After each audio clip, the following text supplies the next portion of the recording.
मरकजी वजीर ममलिकत डॉक्टर भागवत कराड़ ने नांदेड़ जिले का दौरा किया। कराड़ ने नांदेड़ में डिविजनल रेलवे मैनेजर के दफ्तर में मुनक्किदा रोजगार मेले में शिरकत की।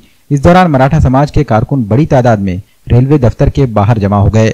इस मौके पर मराठा समाज ने इन्हें काली झंडियां दिखाकर एहतजाज किया। एहतजाजियों ने कराड़ वापस जाओ के नारे भी लगाए। पुलिस ने एहतजाजियों को हिरासत में ले लिया।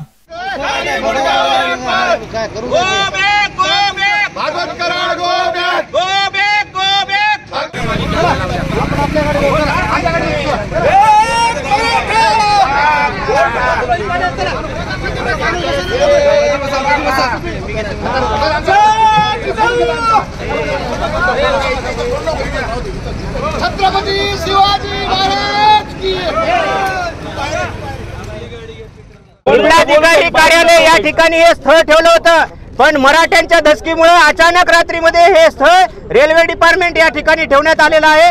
त्याचबरोबर माझं या सरकारला आणि सरकार चालवणाऱ्या सगळ्यांना या ठिकाणी माझं सांगणं आहे की तुम्ही गावबंदी आम्ही या ठिकाणी 24 तारखेला जाहीर केलेली आहे। महाराष्ट्रातल्या कोणत्याच गावामध्ये राजकीय पुढाऱ्यांनी मराठा समाजाचा ओबीसी समावेश होईपर्यंत फिरायचं नाही हे ठरलेलं असताना तुम्ही मुद्दामून महाराष्ट्रातल्या गावागावात का फिरत आहात?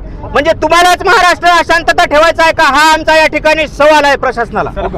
सरकारनं आज पुन्हा एकदा मराठ्यांच्या जखमेवर नमक फिरवण्याचं काम केलं। मित्रांनो, भागवत कराड नावाच्या मंत्र्याला आज या ठिकाणी रोजगार मेळावा घेण्यासाठी नांदेडला पाठवलं। परवाच नांदेडच्या लोकप्रतिनिधीची गाडी फोडण्यात आली। हे सरकारला माहिती असताना देखील कुठेतरी जरांगे पाटलांनी बसलेल्या आंदोलनाला किंवा मराठ्यांच्या आंदोलनाला गालबोट लागावं म्हणून जाणीवपूर्वक हे सरकार अशा मंत्र्यांना, ज्या मंत्र्यांना विधान परिषदेवर घेतलं, ज्या मंत्र्यांना राज्यसभेवर घेतलं, अशा मंत्र्यांच्या हातून असं कृत्य करण्याचं काम हे सरकार करत आहे। परंतु जाणीवपूर्वक सरकार वेगवेगळ्या जातीच्या लोकांना पाठवून दोन जातीत तेढ निर्माण करण्याचा प्रयत्न हे सरकार व फडणवीस साहेब करत आहेत। आज भागवत कराड साहेब हे वंजारा समाज आहेत, जाणीवपूर्वक वंजारा मराठा पेटावा, तिकडे दलित मराठा पेटावा म्हणून तिकडं सदावर्तीला पुढे केलं। आता आज नांदेडमध्ये भागवत कराडला पाठवून मराठा आणि वंजारा जातीमध्ये लावण्याचं काम हे सरकार व भाजप करत आहे। तर या भाजपला आणि सरकारमध्ये बसल्या तिन्ही मंत्र्याला, दोन्ही उपमुख्यमंत्री आणि एक मुख्यमंत्र्याला, शिंदे साहेबाला विनंती आहे